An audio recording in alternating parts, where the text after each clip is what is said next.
தாவீதிட்ட வந்து ஒரு தீர்க்கதரிசி அவன்கிட்ட கொஞ்சம் விளக்கமா பேசுறான். இந்த ஒரியாவின் மனைவி எடுத்துக்கிட்டது, அந்த பிள்ளை சாக போற கண்டிஷனு, ஒரியாவை கொன்னது, இதை வச்சுக்கிட்டு ஒரு ஓமானமா பேசினான். ஒருத்தனுக்கு ஒரே ஒரு ஆட்டுக்குட்டி தான் இருந்துச்சு.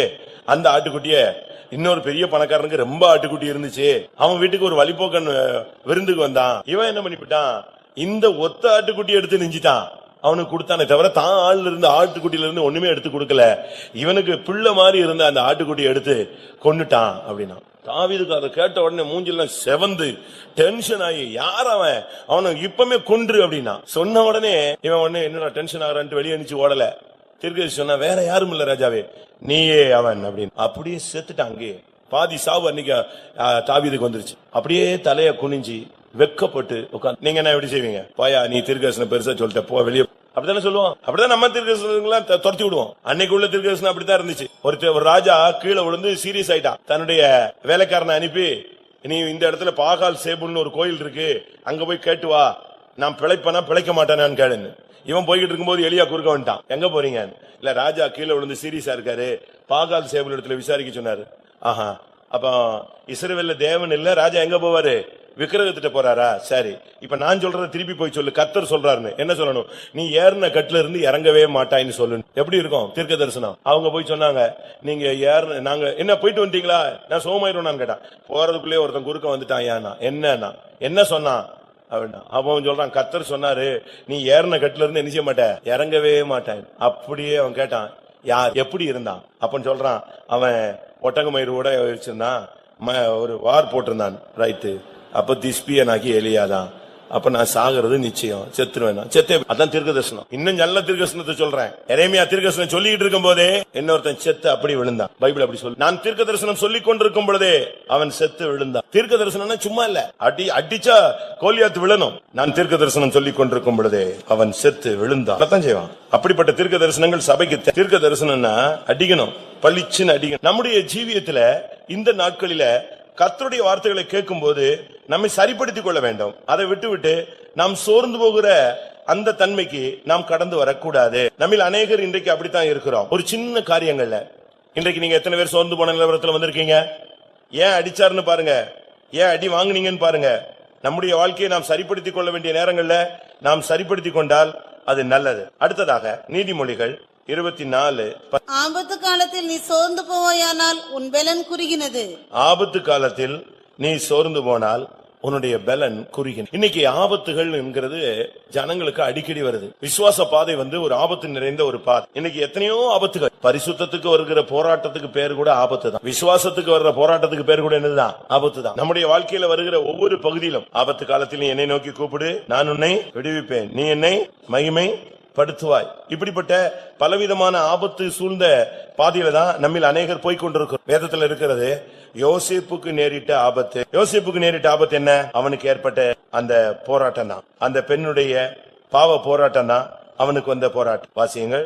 யோசேப்புக்கு நேரிட்ட ஆபத்துங்கிற ஒரு வார்த்தை இருக்கிறது. நம்முடைய வாழ்க்கையில யோசேப்புக்கு நேரிட்ட ஆபத்து நம்முடைய வாழ்க்கையில கூட வரும். இதுக்கு வயசு வித்தியாசம் எல்லாம் கிடையாது. ஒரு ஆள் சொல்றாங்க, பெந்தேகோஸ்துல நீங்க பாவத்தை பத்தி நீங்க தெளிவா பேசுறதே இல்ல.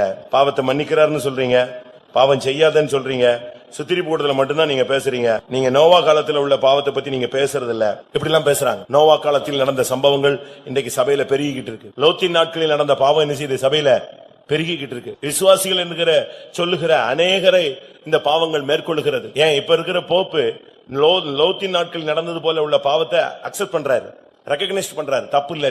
அந்த லெவல்ல போய்கிட்டு இருக்கு உலகம். நாம் பாவத்தை எதிர்த்து இன்னும் ரத்தம் சிந்தத்தக்கதாக சிபிஎம் சபையார் இந்த சபை இன்னும் போராடவில்லை. அதனாலதான் அநேக குடும்பங்கள் அசைகிறது. புருஷன் தவறான பாதையில போறான், மனைவி தவறான பாதையில போறாங்க, பிள்ளைகள் தவறான பாதையில போகிறார்கள். ஆமோஸ் 6 அதிகாரம் 6 வசனம். ஆமோஸ் 6 அதிகாரம் 6 வசனம். பெரிய பாத்திரங்களில் மதுபானத்தை குடித்து சிறந்த பரிமள தைலங்களை பூசிக்கொள்கிறார்கள், ஆனாலும் யோசேப்புக்கு நேரிட்ட ஆபத்துக்கு கவலைப்படாமற் போகிறார்கள்.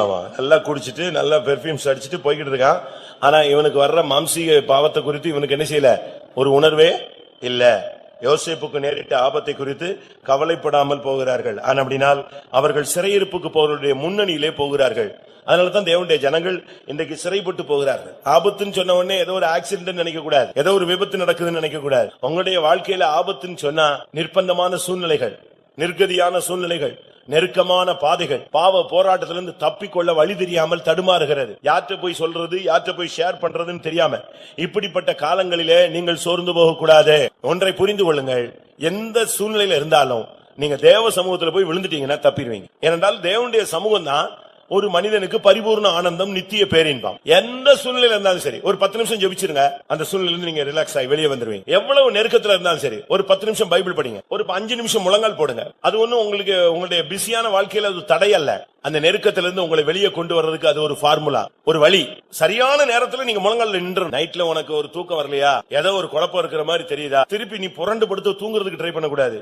ஏதோ ஒரு ஆவியின் தாக்குதல் இருக்கு, ஏதோ ஒரு குழப்பம் இருக்குன்னா எழும்பி என்ன செஞ்சிடணும், முழங்கால போட்டு. சிபிஎம்ல பழைய போதர்கள் சொல்லுவாங்க, நீ படுத்து தூங்க கூடாது, தூங்கின பிறகுதான் படுக்கணும். நமக்கு இப்ப தூக்கம் வரலன்னு நம்ம என்ன செய்யறோம், படுத்துக்கிட்டு தூங்குறதுக்கு ட்ரை பண்றோம், போட் ஷீட் போட்டுக்கிறோம், அதை பண்றோம், இதை பண்றோம், அதை பண்றோம், எல்லாம் பண்ணிட்டு இருக்கிறோம். ஆனா தூக்கம் தான் வரமாட்டேங்குது. ஆனா நல்ல பிரசங்கம் பண்றவங்க சொல்லுவாங்க, நீ தூங்கிடணும், அதுக்கு பிறகுதான் என்ன செய்யணும், படுக்கணும். அந்த அளவு உனக்கு டயர்ட்னஸ் வந்த பிறகுதான் நீ ரெஸ்ட் ட்ரை பண்ணணும். நீ 10 மணி ஆயிடுச்சு 8 மணி ஆயிடுச்சுன்னு படுத்துக்க கூடாது. நீ முழங்கால முடக்கு, ஒரு 10 நிமிஷம் அந்த ஆபத்து காலத்துல தேவனை நோக்கி கூப்பிடு. யாராவது உன்னை கடிந்து கொண்டா, தேவன் உன்னை கடிந்து கொண்டா, தேவ சமூகத்துல போய் கர்த்தாவே இப்படி ஆயிடுச்சேன்னு சொல்லு. ஆண்டவர்ட்ட இருந்து அடி விழுந்துருச்சா, ஆண்டவருடைய பாதத்துல போய் நீ விழு. அடுத்ததாக எரேமியா சொல்லுகிறான், எரேமியா 4 அதிகாரம் 31 வசனம். கற்ப வேதனைப்படுகிறவளின் சத்தமாகவும் முதல் விசை பிள்ளை பெறுகிறவளின் வியாகுலமாகவும் சீயோன் குமாரத்தின் சத்தத்தை கேட்கிறேன். அவள் பெருமூச்சு விட்டு தன் கைகளை விரித்து, ஐயோ கொலைபாதகர்களாலே என் ஆத்துமா சோர்ந்து போகிறதே என்கிறாள். பாத்தீங்களா, கொலை பாதகர்களாலே சோர்ந்து போகிறது அப்படின்னா என்ன அர்த்தம்? தன் சகோதரனை பகைக்கிற எவனும் மனித கொலை பாதகன். அப்படின்னா கொலை பாதகர்களாலே சோர்வுன்னு சொன்னா நம்ம கூட இருக்கிற நம்மை நேசிக்காத சகோதரர்களால் நமக்கு ஒரு சோர்வு உண்டாகும். நான் இவங்களுக்கு அப்படி செஞ்சேன், இப்படி செஞ்சேன், கடைசியில பாருங்க அவங்க துரோகம் பண்ணிட்டாங்க, ஏமாத்திட்டாங்க, வஞ்சிச்சிட்டாங்க, அவங்க எனக்கு விரோதமா பேசிட்டாங்க, என்னைய காட்டி கொடுத்துட்டாங்க, என்னைய பத்தி அவதூறா பேசிட்டாங்க, என்னைய விரோதமா பகைச்சிட்டாங்க, இப்ப ஒரே அடியா பகைக்கிறாங்க. இப்படி எல்லாம் நமக்கு சூழ்நிலைகள் வரும். இவைகள் மத்தியில கூட நம்முடைய தேவனுடைய பிள்ளைகள் நினைச்ச கூடாது, சோர்ந்து போக கூடாது. தாவீதை சீமையும் மண்ணு கல் அள்ளி போட்டு நாசமா போன்னு ரோட்ல நின்னு இப்ப சகோதரிகள் சண்டையில மண்ணள்ளி போடுவாங்களே, அவன் கல்லள்ளி போட்டான். உடனே அபிஷாய் சொன்னா, இவன் யாரு செத்த நாய். அவன் சொல்றான், இவன் யாரு செத்த நாய், இவன் எப்படி ராஜாவா பேசலாம், ஒரே வெட்டில இவன் தலையை துண்டா வாங்கிடுறான்னு சொன்னான். அப்ப தாவீது சொன்னா, அப்படி இல்ல, என்னைய பேசுறதுக்குன்னு கர்த்தர் இவனை நெஞ்சிருக்காரு, பெர்மிட் கொடுத்து அனுப்பி இருக்காரு. அப்ப உன்னைய பகைக்கிறதுக்கு, உன்னைய பத்தி தவறா பேசுறதுக்கு கர்த்தர் பெர்மிட் பண்ணி சீமையை மாதிரி ஆட்களை என்ன செய்வாரு, அனுப்பி விடுவாரு. அப்ப என்ன பண்ணுவீங்க, அதை நீங்க விளங்கணும். ஓ, இது கர்த்தர் அனுமதித்த ஒரு பாதை. உங்களை ரொம்ப நேசிப்பாங்க, உங்க புருஷன் உங்களை தரையில கூட நடக்க விட மாட்டாரு, அப்படி சொல்லுவாங்க ஒரு சிலர். அப்படியே தங்கிக்கிட்டே போவார். இப்ப என்ன செய்யறாரு, குப்பையில தூக்கி போட்டு போயிட்டாரு. அப்படிதானே? மனைவி பின்னாலேயே வந்துகிட்டு இருந்த மனைவி இப்போ நீ செத்தா என்ன போனா என்ன, நீ சாகிறதுக்கு தான் ஜெபிச்சுட்டு இருக்கேங்கிறா. யோபுவினுடைய மனைவி சொன்னா, நீ தேவனை தூஷித்து என்ன செய், ஜீவனை விடும் சொன்னா. அந்த நிலவரம் வந்தது யோபுக்கு. ஆனா அவன் சொன்னா, பைத்தியக்காரி மாதிரி பேசாத, தேவனிடத்துல இருந்து நன்மை வாங்கி இருக்கிறோம். இது அடுத்த கிளாஸ். என்னது, தீமையும் வாங்கிட்டு இருக்கிறோம், நீ பேசாதன்னு சொன்னா. நம்ம எத்தனை பேர் இப்படிப்பட்ட சூழ்நிலைகளை சோர்ந்து போயிருப்போம்னு யோசிச்சு பாரு. கேட்கறதுக்கு பிரசங்க ரொம்ப இன்ட்ரெஸ்டா இருந்த மாதிரி இருக்கும், ஆனா அந்த பாதையில போகும்போதுதான் தெரியும் நமக்கு தடுமாற்றம் எவ்வளவு வருது. ஆண்டவர்ட்ட இருந்து அடி வாங்கும் போது, சில வார்த்தைகள் நம்மை கடிந்து கொள்ளும் போது, நமக்கு சில ஆபத்துகள் வரும் பொழுது நம்ம எத்தனை பேர் சோர்ந்து போகிறோம். அடுத்து, மனுஷ கொலை பாதகர்களாலே என் ஆத்துமா சோர்ந்து போகிறது. அப்படின்னா என்ன அர்த்தம், நான் ரொம்ப நேசிச்சேன், இப்ப அவங்க என்னை பகைக்கிறாங்க, ஒரே அடியா பகைச்சிருவாங்க. அம்னோன் ஒரு பெண்ணை அதிகமா நேசிச்சானா பைபிள். அடுத்து கொஞ்ச நேரத்துல அந்த பெண்ணை எவ்வளவு நேசித்தானோ அவ்வளவாய் வெறுத்தான். இதான் உலகம். ஆனா ஒரே ஒரு ஆள் தான் உன்னைய நேசிக்கிறதுல சேஞ்சே பண்ணாம அப்படி நேசிச்சுக்கிட்டே இருக்கிறாள். யாரு? அதனாலதான் நாங்க சொல்றோம், மனைவியை நேசிங்க, கிறிஸ்துவை காட்டிலும் அதிகமா நேசிக்க வேண்டாம். புருஷனை நேசிங்க, கிறிஸ்துவை காட்டிலும் அதிகமாய் நேசிக்காதீங்க. பெத்த பிள்ளையை நேசிங்க. ஆனா கர்த்தர் சொல்றாரு, என்னை காட்டிலும் உன்னுடைய குமாரரை அதிகமா நீ மதிப்பானேன்னு கேட்கிறாரு. அந்த நிலவரத்துக்கு போகாதீங்க. ஊழியக்காரங்களை நேசிங்க, அதே நேரத்தில் ஊழியத்தை விட அதை நேசிக்காதீங்க, சபையை விட அதிகமா நேசிக்காதீங்க, கிறிஸ்துவை விட அதிகமா நேசிங்க. அதுக்கெல்லாம் ஒரு ரேஷியோ. தமிழ்ல சொல்லுவான், அளவுக்கு மிஞ்சினா அமிர்தமும் நஞ்சு, தேனை மிகுதியாய் சாப்பிட்டால் நல்லதல்ல. அவ்வளவுதான். அவன் கொஞ்ச நேரத்துல தேட்டி போய் ஒரு மாதிரி உட்கார்ந்துருவான். அப்படி நீங்க நிலவரத்துக்கு போக கூடாது. யார நேசிச்சாலும் சரி, அந்த அக்கா டிரான்ஸ்பர், உடனே செத்து போற மாதிரி சபையை விட்டு ஓடிடக்கூடாது. பாஸ்டர் டிரான்ஸ்பர், செத்தே போயிடக்கூடாது. அப்ப நீ சிலுவையை பார்க்காத ஒரு ஆள், சிலுவையை பார்க்காத ஒரு ஆள். நான் ஒரு இடத்துல ஊழியம் செஞ்சேன். ஒரு பெரிய சிஸ்டர் டிரான்ஸ்பர் ஆயிட்டாங்க. அடுத்த அந்த வாரம் நான் அப்ப ரொம்ப சின்ன பிரதர், நான் போய் 2 வாரத்துல அவங்க மாறி போயிட்டாங்க. அந்த சிஸ்டர் அன்னைக்கு சாட்சி சொல்றான்னா, ஒரு அம்மா எடுத்துக்கிட்டு ஒரே அழுக. என்னன்னு பார்த்தா கடைசி இந்த அக்கா எனக்கு அப்படி செஞ்சாங்க இப்படி செஞ்சாங்க ஐயோன்னு அழுதுருச்சு. சரி, ஒரு சாட்சி அமைதியா விட்டுட்டேன். 2வது ஒரு பிரதர் எழுப்பினாரு. அவரும் இதே பாட்டை பாடி நான் சொன்னேன், ஹலோ, அவங்க உயிரோடு இருக்காங்க, இன்னொரு ஊர்ல ஊழியம் செய்றாங்க. செத்துலாம் என்ன செய்யல, போகல. அந்த அக்கா என்ன செய்யல, சாகல, எங்கதான் இருக்காங்க, பக்கத்து ஊர்ல ஊழியத்துல இருக்காங்க. நீ என்ன செத்து போயிட்ட மாதிரில அழுகுற, உட்காரு. தேவனை மகிமைப்படுத்த வேண்டிய இடத்துல மனுஷனை நீ என்ன செய்யக்கூடாது, மகிமைப்படுத்தவே கூடாது. இந்த இடம் இந்த ஆல்டர் ஸ்பாட்ல வந்துட்டா கர்த்தரை மாத்திரம் தான் மகிமைப்படுத்து. நான் இன்னொரு சபையில இருந்தேன். அந்த சபையில அந்த அம்மா எந்திரிச்சிட்டு கர்த்தருக்கு ஸ்தோத்திரம், என் பையன் அதெல்லாம் உட்காருமா, நீ தேவனை மகிமைப்படுத்துன்னு சொன்ன, நீ உன் பையனை போட்டு மகிமைப்படுத்திக்கிட்டு இருக்கிற, பையனை மகிமைப்படுத்துறதுக்கா சபை? உடனே அந்த அம்மா அப்படியே டல்லா, நான் என் சர்வீஸுக்கு தான் வரும், வேற வழி இல்லாம வரும், அப்படி தூணுக்கு நேரம் உட்காந்துக்கும். ஏன்னா என்னைய பார்க்க கூடாது. சரி போயிட்டு எதுக்கு இதை சொல்றேன்னா, இவங்க எல்லாம் சின்ன வார்த்தைகள்ல சோர்ந்து போயிருவாங்க. மனுஷ கொலைபாதகர்களாலே என் ஆத்துமா சோர்ந்து போகிறது. அதுக்கு தான் நீங்க மனுஷனை நேசிக்காதீங்கன்னு சொல்றோம். மனுஷனை நீங்க நேசிச்சீங்கன்னா அவங்க உங்களுக்கு முகத்தை சுண்டும் போது உங்களால நினைக்க முடியாது, தாங்க முடியாது. அது இப்போ எவ்வளவு பெரிய பணக்காரனா இருந்தாலும், எவ்வளவு சொந்த பிள்ளையா இருந்தாலும், 2 பேரும் கார்ல வராங்கன்னா 2 காரையும் நிறுத்திட்டு பேசலாம். அப்பா வர்ற காருன்னு போய் பையன் நினைச்சிட முடியாது, நேருக்கு நேரு முத்தம் கொடுத்துட முடியாது. காரும் முத்தம் கொடுத்துச்சுன்னா அப்பாவும் பிள்ளையும் நினைச்சிருவாங்க, போயிடுவாங்க. அன்புக்கு ஒரு லிமிட் இருக்கு. அதனால உங்களை யாரும் நேசிக்கல, யாரும் பகைச்சிட்டாங்க, கவலையே படாது. தேவன் அவனை நேசிக்க சொல்ற நேரத்துல நேசிக்கிறான், வெறுக்கிற நேரத்துல வெறுக்கிறான். அன்னைக்கு இருந்த நேசம் அப்படியே இருக்கும் அப்படிலாம் சொல்ல முடியாது. அது உலகத்திலே சொல்லியிருக்கான். கொஞ்ச நாள் தான் கல்யாணம் கட்டி, கொஞ்ச நாள் புதுசுல ரொம்ப நேசிப்பாங்க, ரொம்ப அன்பா இருப்பாங்க, ரொம்ப பாசமா இருப்பாங்க. அதுக்கு பிறகு அது லிமிட் போயிடும். அதுக்கு பிறகு கல்யாணம் கட்டினதுக்காக வருந்துகிறேன்னு சொல்லுவான், அப்படிதானே? அது ஒரு ஆக்சிடென்ட் ஆயிடுச்சு அப்படிங்கிறான். என்னது ஆக்சிடென்ட்? பாஸ்டர் முன்னால கையை பிடிச்சு கொடுத்தது ஆக்சிடென்ட். நான் எல்லா கல்யாணத்திலும் சொல்லுவேன். மில்டன், கண்ணு தெரியாத ஒரு கவிஞர் இருந்தா, நீங்க படிச்சிருப்பீங்க, காலேஜ்ல பாடத்துல இருக்கு. பாரடைஸ் லாஸ்ட் அப்படின்னு ஒரு புக் எழுதுறான். டிகிரில அது ஒரு பாடம், இழந்த சொர்க்கம். அப்படி அவர் கல்யாணம் கட்டின பிறகு எழுதுற புக் என்னது, சொர்க்கத்தை இழந்தேன் அப்படின்னு ஒரு புக் எழுதுறான். கண்ணு தெரியாத ஆளு அவன் புக் எழுதுறான். அந்த புக் இப்ப நம்ம இந்தியாவில டிகிரில கிளாஸ்ல இருக்கு. Paradise last. கல்யாணத்தை கட்டின பிறகு அவரு அனுபவத்தில் எழுதின புக் என்னது, சொர்க்கத்தை இழந்தே. கொஞ்ச நாள் கழிச்சு மனைவி வாழ்ந்து கொஞ்ச நாள் கழிச்சு அவ இறந்து போயிட்டா. இறந்து போன பிறகு அவர் எழுதின புஸ்தகம் மீண்ட சொர்க்கம். கண்ணு தெரியாதாலே இப்படி பண்ணான்னா, கண்ணு தெரிஞ்சாலும் என்னெல்லாம் பண்ணுவான். கண்ணு தெரிஞ்சாலும் எழுத சொன்னா நான் நரகத்தின் என் வாழ்வின் நரகம்னு எழுதுவான், இல்லாவிட்ட நரகத்தின் வாழ்வுன்னு சொல்றான்.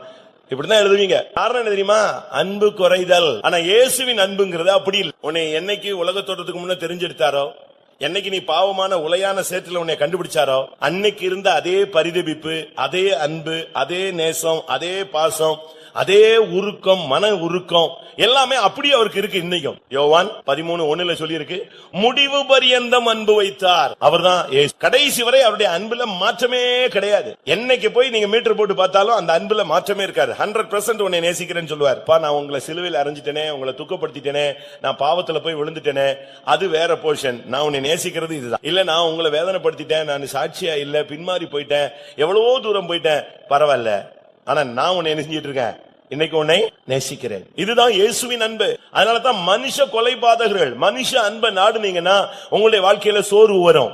அதனால யார் நேசிச்சாலும் நேசிக்காட்டாலும் நீங்க கர்த்தரை மாத்திரம் நேசித்து முன்னாக செல்லுங்கள். எபேசியர் 3:13.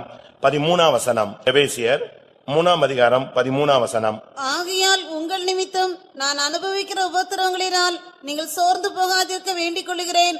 உபத்திரவங்களை கண்டு, மற்றவர்கள் படுகிற உபத்திரத்தை கண்டு நம்ம சோர்ந்து போக கூடாது. வேதம் அழகாக சொல்லுகிறது. எபேசியர் 3:13 இந்த வார்த்தை அழகாக சொல்லப்பட்டிருக்கிறது. உங்கள் நிமித்தம் நான் அனுபவிக்கிற உபத்திரவங்களினால் நீங்கள் சோர்ந்து போகாதிருக்க வேண்டிக் கொள்கிறேன். இன்னைக்கு அப்பா கஷ்டப்படுறத பார்த்து மகன் சோர்ந்து போறான், அப்படிதானே? பிள்ளையினுடைய வியாதியை பார்த்து பெற்றோர் சோர்ந்து போறாங்க. புருஷனுடைய வியாதியை பார்த்து மனைவி சோர்ந்து போகிறா. மனைவியினுடைய வேதனையை பார்த்து புருஷன் சோர்ந்து போறான். அங்க 2 காரியம் இருக்கு. உங்கள் நிமித்தம் நான் அனுபவிக்கிற உபத்திரவங்களினால் நீங்கள் சோர்ந்து போகாதிருக்க வேண்டிக் கொள்கிறேன். மற்றவங்களை பார்த்து நீங்க சோர்ந்து போக கூடாது. மற்றவங்க முன்னேறுவாங்க, பின்னேறுவாங்க. நீங்க மற்றவங்களை பார்த்துட்டீங்கனால நீங்க விழுந்துருவீங்க. அதனால தான் லோத்தினுடைய விஷயத்துல கர்த்தர் பேசும் பொழுது, நீ பின்னிட்டு திரும்பி என்ன செய்யாத, பாராத, நீ பார்த்தேன்னா உன்னுடைய லைஃப் முடிஞ்சதுன்னார். ஆனா லோத்து கிருபையா ஓடிட்டான், பிள்ளைகள் ஓடிருச்சு. ஆனா மனைவிக்கு அந்த சோதமை விட்டு விட மனதில்ல, திரும்பி பார்த்தாள். இன்றைக்கு நம்மில் எத்தனை பேர் மற்றவர்கள் படுகிற வேதனையை பார்த்து சோர்ந்து போகிறோம்? ஏன் அந்த விசுவாசிக்கு இப்படி இருக்கு, அவர் பழைய விசுவாசி தானே, அவர் ஏன் இப்படி இருக்கிறார்? அவரையே நீ பாக்குற? சிலுவையை பாரு, இயேசுவை பாரு. இயேசுவின் வார்த்தைகளை பாரு. ஈவன் நான் சொல்றது என்னன்னா, ஊழியக்காரங்களை கூட நீங்க பாக்காதீங்க. உங்களுடைய இலக்கு கிறிஸ்து தான். யூதாசை ஒருத்தன் பார்த்துட்டான்னா அவன் முன்னேறி போவானா? யூதாசை ஒருவன் பார்த்தால் முன்னேறி போவானா? முன்னேறி போகவே மாட்டான். 3 வருஷம் ஊழியம் செஞ்சு பின்மாறி போய் நான்கு கொண்டு செத்தான்னு சொன்னா அவனை பார்த்தவன் பரலோகம் போக முடியுமா? முடியாது. ஆசகேல் வழியிலே குத்தி கொல்லப்பட்டான். ஜனங்கள் எல்லாம் ஓடி யுத்த வீரர்கள்லாம் விரட்டி வர்றவங்க எல்லாம் ஆசகேலுடைய பிணத்தை பார்த்து அங்கேயே நின்னாங்க. யோவாப் வந்தான், இதனடா தம்பியை கொண்டுட்டானா அப்படின்னு பார்த்துட்டு பரிதபிச்சான். திருப்பி பார்த்தான், யுத்தம் நின்னுட்டுச்சுக்கு. என்ன காரணம்? இவன் வழியில கிடக்குது. இவனத்துக்கு வழியில இருந்து வெளியே தூக்கி சொந்த தம்பி அவனத்துக்கு வெளியே போடு, ஒரு போர்வை போட்டு மூடு, யுத்தம் தொடரட்டும்னா. அதான் யுத்த காலத்துல நிக்கிறவங்க, விசுவாச பயணத்துல நிக்கிறவங்க. யாராவது விழுந்தான் சோர்ந்து போனா, யாராவது தடுமாறிட்டானே, நீ அவனை பார்த்து நீ சோர்ந்து போயிடக்கூடாது. ஐயோ அவங்களுக்கே அந்த பாடா, அவங்களே உரங்கட்டிட்டாங்களே, இவங்களே. அத மனுஷன் நீ பார்க்காத. என்ன நடந்துச்சு? அண்ணன் வந்தான், தம்பியோட பாடியை தூக்கி இழுத்து வெளியே போட்டான். ரைட், யுத்தம் தொடரட்டும்னா. அதான் யுத்தம். இந்த பாதையில வந்துட்ட பிறகு நீங்கள் யாருடைய உபத்திரவத்தை பார்த்தோம், இல்லாட்டா உங்களுடைய வாழ்க்கையில வர்ற உபத்திரவத்தை பார்த்தோ நீங்கள் சோர்ந்து போக கூடாது. வேத வசனம் தெளிவாக சொல்லப்பட்டிருக்கிறது. ஒரு சிலருக்கு இந்த பாதைகள் இல்லாட்டா இந்த வழி அவங்களுக்கு உபத்திரவமாக இருக்கிறது, இல்லாவிட்டால் சோர்ந்து போகக்கூடிய ஒரு தன்மை. மார்க்கு 8ஆம் அதிகாரம் 3ஆம் வசனத்தில் இயேசு சொல்லுகிறார், இவர்களை திருப்திப்படுத்தி அனுப்புங்கள், இல்லாவிட்டால் இவர்கள் வழியில் சோர்ந்து போவார்கள். இவர்களில் சிலர் தூரத்திலிருந்து வந்தவர்களாகையால் நான் இவர்களை பட்டினியாய் வீட்டிற்கு அனுப்பிவிட்டால் வழியில் சோர்ந்து போவார்களே என்றார். பாத்தீங்களா? வழியில சோர்ந்து போக கூடாது. கர்த்தர் நமக்கு ஒவ்வொருத்தருக்கும் ஒவ்வொரு பாதையை வச்சிருக்கிறார். கண்மலையில பாம்புக்கு ஒரு வழி உண்டு, ஆகாயத்துல கழுகுக்கு ஒரு வழி உண்டு, இஸ்ரவேல் ஜனங்களுக்கு செங்கடலில் ஒரு வழி உண்டு, கானானை பிரவேசிக்க போகிற ஜனங்களுக்கு யோர்தானில் ஒரு வழி உண்டு, இஸ்ரவேல் ஜனங்கள் வனாந்தரத்துல போக வனாந்தரத்துல ஒரு வழி உண்டு, மன்னா பொழியக்கூடிய ஒரு பாதை உண்டு. தேவனுக்கு எல்லா இடத்துலயும் ஒரு வழி இருக்கு. ஆனால் இந்த வழியில எனக்கு ஒரு வழி இருக்கும், நான் சியோனுக்கு தான் போறேன். ஆனா அதே நேரத்தில் சியோனுக்கு போகிற இன்னொருத்தருக்கு இன்னொரு விதமான வழி இருக்கும். எருசலேமுக்கு போகிறதுக்கு எத்தனையோ வழிகள் உண்டு. இந்த வழிகளில் கர்த்தர் ஒவ்வொரு பாதையில் நடத்தும். ஒரு சிலருக்கு வறுமை, ஒரு சிலருக்கு தரித்திரம், ஒரு சிலருக்கு ஆசீர்வாதம், ஒரு சிலருக்கு பலவீனம், ஒரு சிலருக்கு நல்ல ஆரோக்கியம், ஒரு சிலருக்கு உயர்வு, ஒரு சிலருக்கு தாழ்வு, ஒரு சிலருக்கு கனவீனம், ஒரு சிலருக்கு கனம், ஒரு சிலருக்கு புகழ்ச்சி, ஒரு சிலருக்கு இகழ்ச்சி. எந்த பாதையிலாவது உன்னை கொண்டு போறதுக்கு ட்ரை பண்ணுவார். அது உன்னை குறித்த தேவனுடைய திட்டம் எப்படி இருக்கோ அந்த பாதையில கொண்டு போவார். அந்த வழியில நீ சோர்ந்து போக கூடாது. நீ மத்தவங்க வழியை என்ன செய்யக்கூடாது, பார்க்க கூட. மத்தவங்க வழிகளை நீங்க பாக்குற வேலையே வைக்க கூடாது. மத்தவங்களை நீங்க பாத்தீங்கன்னு சொன்னா ரொம்ப கஷ்டம். மற்றவங்களை பார்க்கும்போது உங்களுக்கு பிரச்சனை தான். எந்த சூழ்நிலையிலும் உங்களுக்கு விரோதமாய் ஒரு பொல்லாத வல்லமை எழுந்தி கொண்டு இருக்கும். நீங்க எந்த பாதையில இருந்தாலும் உங்களுக்கு ஆப்போசிட்டா ஒரு வல்லமை இருக்கும் உங்களை சோர்ந்து போக வைக்கிறது.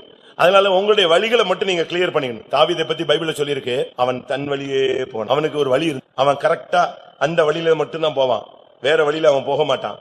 அவனுக்கென்று தேவன் நியமித்த வழிகள் உண்டு, அந்த வழிகளிலேயே அவன் போனான். நமக்கு இன்னைக்கு தேவன் நியமிச்ச பாதையில நம்ம வழியில போறோமா? ஆண்டவர் நியமித்த வழியை நீங்கள் அறிந்திருக்கிறீர்களா? ஆண்டவர் நியமிச்ச வழியில நீங்க போனீங்கன்னா உங்களுக்கு போராட்டம் வந்தாலும் நீங்க ஜெயிச்சிருவீங்க. ஆனா நீங்களா ஒரு வழியில போனீங்கன்னா உங்களுக்கு பிரச்சனைகள் தான். நம்முடைய வழிகள் சரியாக இருக்கிற அளவுல நாம் போக வேண்டியது அவசியம். நம்ம எத்தனை பேர் ஆண்டவர் நடத்துகிற வழியில போக நம்மை சமர்ப்பிக்கிறோம்? இன்னைக்கு அநேக தேவனுடைய பிள்ளைகள் இந்த வழிகளில வரும்போது அவர்கள் சோர்ந்து போய்விடுகிறார்கள். ஆண்டவருடைய சமூகத்துல அந்த வழிகள் அவர்களுக்கு கேள்விக்குறியாக மாறி விடுகிறது. உங்களுடைய வழிகள் என்ன வழிகள்? எந்த வழியில நீங்க போயிட்டு இருக்கீங்க? சரியான பாதையில போறீங்களா? நம்முடைய காரியத்துல யோசித்து பாருங்க. அடுத்ததாக வேதத்தில் பார்க்கும் பொழுது மறுபடியும் ரோமர் 2:7 நாம் திரும்பி வருவோம். சோர்ந்து போகாமல் நற்கிரிகளை செய்து மகிமையும் கனத்தையும் அழியாமையும் தேடுகிறவர்களுக்கு நித்திய ஜீவனை அளிப்பார். சோர்ந்து போகாமல் நற்கிரியை செய்யுங்கள். இதுவரைக்கும் நான் சோர்ந்து போகாது இருக்க முடியாத காரியங்களை சொன்னேன். சோர்ந்து போக வைக்கக்கூடிய பல காரியங்கள் உங்களை வாழ்க்கையை சந்திக்கும் என்று சொன்னேன். கர்த்தருடைய அடிகள் விழும், சிலருடைய வார்த்தைகள் வரும், சிலருடைய நேசம் குறைந்து போகும், சிலருடைய வழிகள் நமக்கு சில உபத்திரவங்கள், சில ஆபத்துகள் வரும் பொழுது நாம் சோர்ந்து போக வாய்ப்பு உண்டு. ஆனா எந்த சூழ்நிலையிலும் நற்கிரியை செய்வதில் நம்ம சோர்ந்து போகவே, யார் என்ன தீமை செஞ்சாலும் என்ன விரோதமா செஞ்சாலும், மத்தேயு 5:16 இவ்விதமாய் மனுஷர் உங்கள் நற்கிரிகளை கண்டு பரலோகத்தில் இருக்கிற உங்கள் பிதாவை மகிமைப்படுத்தும்படி உங்கள் வெளிச்சம் அவர்கள் முன்பாக பிரகாசிக்க கடவுது. நற்கிரியைங்கிறது வெளிச்சம். எப்பவும் நம்ம வெளிச்சத்தின் பிள்ளைகளாக யாரு என்ன சொல்லட்டும், நீங்க உங்களுடைய நற்கிரியைகளை சோர்ந்து போகவே கூடாது. ஏனென்றால் நற்கிரியைகள் உங்களுக்கு நித்திய ஜீவனை கொண்டு வருகிறது, அழியாத கனத்தையும் மகிமையும் கொண்டு வருகிறது. நற்கிரியைகள் நம்ம எத்தனை பேர் நற்கிரியைகளை செய்யறோம்? இயேசு கிறிஸ்துவை குறித்து சொல்லி இருக்கிறது, நாம் நற்கிரியைகளை செய்யறதுக்காக சிலுவையில ஜீவனை விட்டாராம். சிலுவையில இயேசு தன்னை ஒப்பு கொடுத்ததுக்கு ஒரு ரீசன், பல ரீசன்ல. தீத்து 2:14 அவர் நம்மை சகல அக்கிரமங்களினின்று மீட்டுக்கொண்டு தமக்குரிய சொந்த ஜனங்களாகவும் நற்கிரிகளை செய்ய பக்தி வைராக்கியம் உள்ளவர்களாகவும் நம்மை சுத்திகரிக்கும்படி நமக்காக தம்மை தாமே ஒப்பு கொடுத்தார். இயேசு சிலுவையில ஜீவன் கொடுத்ததும் நம்ம ரட்சிக்க மாத்திரமல்ல, எந்த சூழ்நிலையிலும் நம் நற்கிரியைகளை செய்ய வேண்டும் என்பதற்காகத்தான் அவர் தன்னை ஒப்பு கொடுத்தார். நற்கிரியைகள் அப்படின்னு சொன்னா அதனுடைய சரியான அர்த்தம், ஆவிக்குரிய அர்த்தம் தெய்வீக சுபாவம், பூமிக்குரிய காரியம். மத்தவங்களுக்கு நம்ம நற்கிரியைகளை செய்ய வேண்டும். அப்போஸ்தலர் நடபடிகளை பாத்தீங்கன்னு சொன்னா அந்த தபித்தாளை குறித்து சொல்லி இருக்கிறது, அவன் நற்கிரியைகளை செய்து வந்தாள். அப்போஸ்தலர் 9:36. யோப்பா பட்டணத்தில் கிரேக்கு பாஷையிலே தொர்க்காள் என்று அர்த்தம் கொள்ளும் தபித்தாள் என்னும் பெயருடைய ஒரு சீஷி இருந்தால் அவள் நற்கிரியைகளையும் தர்மங்களையும் மிகுதியாய் செய்து கொண்டு நீங்க வந்தாள். மத்த விசுவாசிகளுக்கு நற்கிரியைகள் செய்றீங்களா? ஊழியத்துக்கு நீங்க நற்கிரியைகள் செய்றீங்களா? சபைக்கு நீங்க நற்கிரியைகள் செய்றீங்களா? உங்களுடைய குடும்பத்துக்கு நல்ல கிரியைகள் செய்றீங்களா? நீங்களே யோசிச்சு பாருங்க. நற்கிரியைகள் என்பது ஒரு விதத்துல கிரியைகள், மற்றொரு விதத்துல சுபாவம். நற்கிரியைகளில் சோர்ந்து போக, நான் அப்படி நான் அந்த இது செஞ்சேன் இந்த செஞ்சேன் இதெல்லாம் சொல்லி சொல்லி காட்டாதீங்க. சொல்லி காட்டினா போயிருச்சுன்னு அர்த்தம், முடிஞ்சு போச்சுன்னு அர்த்தம். சொல்லிட்டீங்கன்னா அதுக்கு பிரதிபலன் உங்களுக்கு கிடையாதுன்னு அர்த்தம். கிடைச்சாலும் அது பூமியிலேயே கிடைச்சு கணக்கு க்ளோஸ் பண்ணிடுவார்னு அர்த்தம். அப்படினால நீங்கள் செஞ்ச நற்கிரியைகளை பிதா காணட்டும், ஆண்டவர் பார்க்கட்டும், நீங்க செஞ்சது சரியா தவறா. சுவாபம் என்று சொல்லும் பொழுது நற்கிரியையினுடைய அர்த்தம் மன்னித்தல். சோர்ந்து போகாமல் மன்னிக்கணும். ஒருத்தன் கேக்குறான், ஒரே நாள்ல ஒரு சகோதரன் எனக்கு 7 தரம் தப்பு செஞ்சுட்டானா அவனை திருப்பி திருப்பி மன்னிக்கணுமா அப்படிங்கிறான். ஏசு என்ன சொன்னாரு? 7 தரம் அல்ல, 70 தரம் மன்னிச்சுக்கிட்டே இருந்தா எத்தனை பேர் மன்னிப்போம்? இன்னொரு சுபாவம் இருக்கு, நம்ம அநேகர் மன்னிச்சிட்டோம் ரொம்ப சிம்பிளா சொல்லிடுறோம். ஆனா என்ன செய்ய மாட்டோம்? மறக்க மாட்டோம். ஃபைல க்ளோஸ் பண்ண மாட்டோம். மன்னிச்சிட்டோம், ஆனா என்ன செய்யாது? மறக்க முடியலையே, அது அப்படியே இருக்கு. ஒரு 2 வருஷம் கழிச்சு லேசா இவங்களை தூண்டி விட்டா போதும், வாயை கிளறி விட்டா போதும், மொத்த கதையை நெஞ்சிடுவான், சொல்லிடுவோம். மறந்துடணும். தெய்வீக சுபாவங்கிறது மன்னித்தல். அடுத்து 2வது மறத்தல். ஆண்டவர் என்ன செய்யறார் தெரியுமா? உன்னுடைய பாவங்களை நான் முதுகுக்கு பின்னாக எரிந்து விட்டேன், சமுத்திரத்தின் ஆழத்தில் போட்டு விட்டேன், இனி நீ தேடியும் காணாதிருப்பாய். அதுதான் தேவன் சொல்றது. தேவன் ஒரு காரியத்தை மன்னிச்சிட்டாருன்னா அதை மறந்துடுற. அதனாலதான் மறுபடியும் நான் உன்னை நேசிக்கிறேங்கிறாரு, மறுபடியும் அபிஷேகம் கொடுக்கிறாரு, வல்லமை கொடுக்கிறாரு, அல்லேலூயா சொல்லிட்டு நம்ம எழுப்பி போயிடுறோம். அப்ப காரணம் என்னன்னா தேவன் நினைச்சிட்டாரு, மன்னிச்சிட்டாரு, மறந்துட்டாரு. தேவனுடைய சுபாவம் நற்கிரியைனா சுமக்கிறது. மன்னித்தல், மறத்தல், சுமத்தல், சகித்தல், நேசித்தல். சரி மன்னிச்சிட்டீங்களா அப்படின்னா நீங்க அவங்க கூட போகணும். மன்னிச்சுட்டோம், ஆனா கூட எல்லாம் என்ன செய்ய முடியாது, வர முடியாது, முத்தெல்லாம் கொடுக்க முடியாது, ஒரே பிளேட்ல சாப்பிட முடியாது, ஒரே பந்தியில உட்கார முடியாது. இது மன்னித்தலின் அடையாளம் அல்ல. நல்லா புரிஞ்சுக்கணும். மன்னித்தல்ங்கிறது, சரியான மன்னித்தல்ங்கிறது மறத்தல். மறுபடியும் அதே மாதிரி என்ன செய்யணும்? நம்ம இப்ப பெந்தேகோஸ்துல இருக்கிறதெல்லாம் என்னன்னா, பிரச்சனை முடிஞ்சு போச்சா, சரி இனிமே நீ ஆபிரகாம் சொன்னது போல நீ வடக்கே போ, நீ கிழக்க போ, நான் என்ன செய்யறேன் மேற்க போறேன். ஏதாவது பிரச்சனை எல்லாம் பாத்துக்கலாம், நல்லது கெட்டதுன்னா பாத்துக்கலாம். கல்யாணத்துக்கு கார்டு கொடுத்தா வருவேன், இல்லைன்னா வரமாட்டேன். செத்தா சொல்லிவிட்டா வருவேன், இல்லைன்னா வரமாட்டேன். இப்போதைய நவீன பெந்தேகோஸ்தினுடைய மன்னிப்பின் பூர்ணம் இப்படித்தான் இருக்கு. ஆனா பைபிள் என்ன சொல்லுது தெரியுமா? மன்னிச்சுட்டா மறந்துரு. மறந்துட்டா அவன் 1 மைல் உன்னை வர கூப்பிட்டா எத்தனை மைல் போ? 2 மைல் போ. அவன் 1 நேரம் சாப்பாடு கேட்டு கூப்பிட்டான்னா நீ 2 நேரம் உட்கார்ந்து என்ன செய்ய, சாப்பிடு. அப்படித்தானே? உங்களால மன்னிக்க முடிஞ்சுதா? நற்கிரியைகள். மனுஷர் உங்கள் வெளிச்சத்தை கண்டு தேவனை மகிமைப்படுத்த வேண்டும். நம்ம எத்தனை பேர் நற்கிரியைகளை செய்கிறோம்? நற்கிரியை சோர்ந்து போகாமல் நற்கிரியைகளை செய்கிறவர்களுக்கு கனத்தையும் மகிமையையும் அழியாமையையும் நித்திய ஜீவனையும் கர்த்தர் என்ன செய்வார்? அளிப்பார். எத்தனை மருமகன்மாரெல்லாம் மாமியார் வீட்டுக்கு போறீங்க, செத்தா போலாம். அப்படித்தானே? ஒருத்தன் ரொம்ப என்கிட்ட அழுதான். என்னன்னு கேட்டேன், எங்க மாமனார் செத்து போயிட்டாரு. ஏன்னா மாமனார் செத்ததுக்கு இவன் அழுகுறான் எனக்கு. ஏன்னா மாமனார நான் நிக்கும் போதே வெளியே போடா அப்படின்னு சொன்ன அழுவேன். இவன் இன்னைக்கு எப்படி அழுகுறான் அப்படின்னு எனக்கு ஒரு டவுட் வந்துச்சு. என்ன விஷயம்னு இல்ல, அது ரொம்ப கஷ்டமா இருந்துச்சு, அவர்கிட்ட ஒப்புரவாகல நானு, அவர் செத்து போயிட்டாரு. நான் சொன்னேன், இத்தனை வருஷம் உயிரோட இருந்தாரு, நீ என்ன செய்யல? ஒப்புரவாகல. செத்து போன பிறகுதான் உனக்கு என்ன வருது? ஒப்புரவாகணும். சரி சாவுக்காவது போனியா அப்படின்னு. அதுவும் போல. கடைசியில் இவன் சாவு எப்படி நடந்துச்சுன்னு சொல்லக்கூடாது. இவனும் செத்து போயிட்டான். நீ எந்த அளவின்படி அளக்கிறாயோ இவன் சாவுக்கு அவன் மனைவி வரல. எப்படி? ஆண்டவர் கரெக்டா கிளியர் பண்றாரு. அப்சலோம் 10 பேரோட பாவம் செஞ்சான். கர்த்தர் கர்வாலி மரத்துல தொங்க விட்டு 10 பேரை வச்சு அடிச்சு சாவடிச்சாரு. நீ என்ன செய்யறியோ, எந்த அளவின்படி அளக்குறியோ அந்த அளவின்படி உனக்கு என்ன செய்யப்படும்? இவன் மாமனார் சாவுக்கு போகல, இவன் சாவுக்கு சொந்த மனைவியே. இப்படித்தான் வரும். நம்ம மன்னித்தல் மறத்தல்னா என்ன? நான் அவனுக்கு ஒரு நாள் சொல்றேன், எப்பா மோசையினுடைய மாமனார் சொன்னதை மோசை அப்படியே கேட்டிருக்கான், அவன் தான் பக்தன் அப்படின்னு. உடனே இவன் என்கிட்ட சொல்றான், எனக்கு மோசையின் மாமனார் மாதிரி மாமனார் அமையல அப்படின்னா. ஐயப்பா இவன் தெளிவா இருக்கான் அவன் சொல்றான், எனக்கு வாய்ச்ச மாமனாரு யார மாதிரி வைக்கல, மோசையின் மாமனார் மாதிரி வைக்கல. இப்படிலாம் கேட்கிற ஆளுங்க இருக்கிறாங்க. கடைசியில பாருங்க, இவன் பரலோகத்துக்கு போனானா இல்லையானே தெரியாது. அடக்கத்துக்கு ஊழியக்காரங்க வர்றதுக்கு பயங்கர கொஸ்டின் ஆகி, அடக்கம் பண்ணலாமா வேண்டாமா, இவன் அடக்கத்துக்கு போகணுமா வேண்டாமான்னு சொல்லி சீப்பாஸ்ட கேட்டு, பெர்மிட் கொடுக்குறீங்களா, இவன் செத்து போயிட்டான் நாரி கிடக்குது அடக்கம் பண்ணலாமான்னு கேட்டு சீப்பாஸ் இறக்கம் பாராட்டி ஏதாவது ஒரு பாஸ்டர் போய் தூக்கி போடுங்க அவனை அப்படின்னு சொன்னாங்க. இதான் முடிவு. ஒப்புரவாகலன்னு சொன்னா தேவன் உன்னோடு ஒப்புரவாக மாட்டார். நீ ஒப்புரவாகலன்னா தேவன் உன் விஷயத்துல காம்ப்ரமைஸ் பண்ண மாட்டார். சோர்ந்து போகாமல் நற்கிரிகளை செய். இந்த பகையும் வைராக்கியமும் இதையும் வச்சுக்கிட்டு மன்னிச்சுட்டேன்னா மறந்தால் அவனோட ஒப்புரவாகும். சரியான விதத்துல கிளியர் ஆகும். அந்த கசப்பான வேற என்ன செய்யுங்க, பிடுங்குங்க. நீங்க வெட்டி வெட்டி விட்டுட்டு இருக்காது. கசப்பான வேற என்ன செய்யுங்க, பிடுங்குங்க. மன்னித்தல், மறத்தல், சுமத்தல், சகித்தல், நேசித்தல், உடன் செல்லுதல், கலந்து கொள்ளுதல், இதுதான் நற்கிரியை. மனுஷர் உங்கள் நற்கிரியைகளை கண்டு உங்கள் பிதாவாகிய தேவனை என்ன செய்யணும், மகிமைப்படுத்தணும். இந்த நற்கிரியைகளை செய்கிறதுக்கு தான் இயேசு தன்னை சிலுவையிலே ஒப்பு கொடுத்தார். அடுத்ததாக கலாத்தியர் 6ஆம் அதிகாரம் 9ஆம் வசனம். நன்மை செய்கிறதில் சோர்ந்து போகாமல் இருப்போமாக, நாம் தளர்ந்து போகாதிருந்தால் ஏற்ற காலத்தில் அறுப்போம். நன்மை செய்கிறதிலையும் சோர்ந்து போக கூடாது. இந்த ரெண்டுமே அண்ணன் தம்பி மாதிரிதான். நற்கிரியை, நன்மை ரெண்டுமே சகோதரத்துவம் வாய்ந்தது. நன்மைக்கு இன்னொரு பெயர் நற்கிரியை, நற்கிரியைக்கு இன்னொரு பெயர் நன்மை. ஆனா இதுல கொஞ்சம் வித்தியாசம் இருக்கு. இந்த நன்மைன்னு சொல்லுகிறது உதவியை காண்பிக்கிறது. நன்மைங்கிறது என்னது, உதவி. நன்மை செய்கிறதுல சோர்ந்து போக கூடாது. ஒருத்தனுக்கு ஹெல்ப் பண்றான், அவன் நன்றி இல்லாட்டானோ நீங்க நன்றி திருப்பி அவனுக்கு என்ன செய்யணும், நன்றி நீங்க நன்மை செய்யணும். இப்ப பாருங்க, நம்ம எவ்வளவோ ஆண்டவர்ட்ட வாங்கி இருக்கிறோம், நம்ம எல்லாரும் நன்றி செலுத்திட்டுமா? திருப்பியும் கேட்கிறோமே, திருப்பி என்ன செய்யறாரு அவரு, கொடுக்கிறாரா கொடுக்க மாட்டேங்கிறாரா? கொடுக்கிறாரு. சில பெற்றோர்கள்ட்ட மனைவி மாதிரி சொல்லுவாங்க, புருஷன் சொல்லுவாங்க, அவனுக்கு அதை வாங்கி கொடுக்காதீங்க, அதை வாங்கி கொடுத்தா பிரச்சனைன்னு. அவர் வாங்கி கொடுப்பாரு, அவன் அதை உடைச்சு நாசம் பண்ணிடுவான். சொன்னெல்லாம் வாங்கி கொடுக்காதீங்க, திருப்பி கேட்பான், இவர் வாங்கி கொடுப்பாரு. அவர் யாரு, தகப்பன். அப்ப நாம எத்தனையோ காரியங்களை நம்ம தேவனுக்கு விரோதமா செயல்படுறோம். ஆனா தேவன் நமக்கு நன்மை செஞ்சுட்டு இருக்காரு, திரும்ப திரும்ப செஞ்சுக்கிட்டே தான் இருக்காரு. செய்யலையா? உண்மையாகவே எனக்கு நான் எவ்வளவோ தீமை செஞ்சும் தேவன் எனக்கு நன்மை செய்தாருன்னு சொல்றவங்க கரங்களை உயர்த்தி அல்லேலூயா சொல்லுங்க. அதான் உண்மை. ஆவிக்குரிய ஜீவியத்தில் நமக்கு எவ்வளவோ தேவன் நன்மை செய்தார். ஆண்டவர் சோர்ந்து போகிறதே இல்ல. ஆண்டவர் தன்னுடைய ஒவ்வொரு காரியத்திலும் எந்த சூழ்நிலையிலும் சோர்ந்து போகிறதே இல்ல. இஸ்ரவேலின் தேவன் அவர் சோர்ந்து போகாமல் கிரியை செய்கிறார்.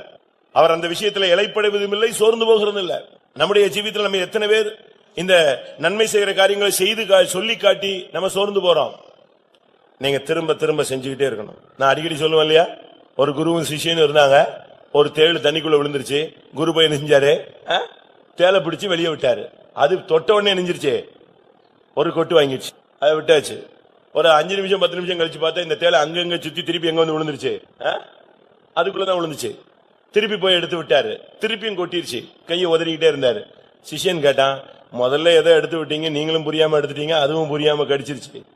இப்ப ரெண்டாவது அது கொளுத்து போய் உள்ள விழுந்துச்சு, நீங்க ஏன் போய் எடுக்கணும்?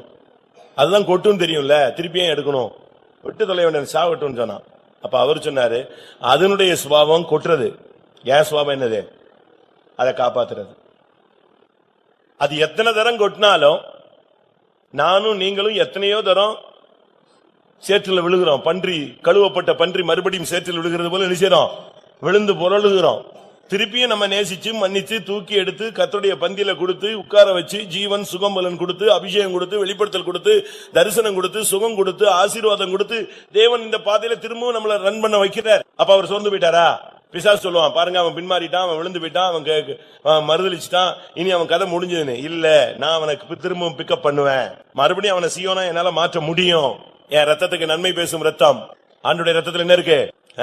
நன்மையானவைகளை பேசும் ரத்தம். ஆபேலின் ரத்தத்தை காட்டிலும் மேன்மையான நன்மையானவைகளை பேசும் இயேசுவின் ரத்தம். அவர் திரும்ப அவன் விழுந்துட்டான், உடனே அதை சாப்டர் க்ளோஸ் பண்றது இல்ல, திரும்ப அவனுக்கு பிக்கப் பண்றாரு. அவனுக்கு ஒரு வசனம், அவனுக்கு ஒரு அபிஷேகம், அவனுக்கு ஒரு சொப்பனம், அவனுக்கு ஒரு வெளிப்படுத்தல், அவனுக்கு ஒரு சுகம் கொடுத்து திருப்பி பூஸ்ட் பண்ணி விடுறாரு. மகனே நீ ஓடு. திரும்பவும் நம்ம என்ன செய்யறோம்? கொஞ்ச நாள் கழிச்சு பார்த்தா ஒரே எழுப்புதல், ஊழியம், அல்லேலூயா வந்துடுறோம். ஏன்? அவர் நமக்கு நன்மை செய்யறதுல அவர் என்ன செய்யறது இல்ல, சோர்ந்து போகிறதே இல்ல. அப்ப அவருடைய பிள்ளைகளாகி நாம் சோர்ந்து போலாமா? நாம் சோர்ந்து போகவே கூடாது. யார் என்ன சொன்னாலும் நீங்க இந்த உதவி செய்யறதை நிறுத்தக்கூடாது. நம்ம எத்தனை பேர் உதவி செய்யறோம்? எத்தனை பேர் நம்ம மற்றவங்களுக்கு உதவி செய்யறோமா? 3 யோவான் 11 நன்மை செய்கிற எவனும் தேவனால் உண்டாயிருக்கிறான். பிரியமானவனே, நீ தீமையானதை பின்பற்றாமல் நன்மையானதை பின்பற்று. நன்மை செய்கிறவன் தேவனால் உண்டாயிருக்கிறான். பாத்தீங்களா? நன்மை செய்கிறவன் தேவனால் உண்டாயிருக்கிறான். நீ நன்மை செய்தால் நீ தேவனால் உண்டானவன். நீ நன்மைக்கு தீமை செய்தால், நன்மை செய்யாமல் போனால் நீ பிசாசினால் உண்டானவன். நன்மை செஞ்சுட்டேன்னா நீ தேவனால் உண்டானவன். நன்மை செஞ்சுக்கிட்டே இருப்பான். ரோமர் 15:26. மக்கதனியாவிலும் அகயாவிலும் உள்ளவர்கள் எருசலேமில் உள்ள பரிசுத்தவான்களுக்குள்ளே இருக்கிற தரித்திரத்துக்காக சில பொருள் சகாயம் செய்ய விருப்பம் கொண்டிருக்கிறார்கள். மற்றவங்களுக்கு பொருள் சகாயம் செய்யுங்க, பண சகாயம் செய்யுங்க, உதவி செய்யுங்க. அது தப்பே கிடையாது.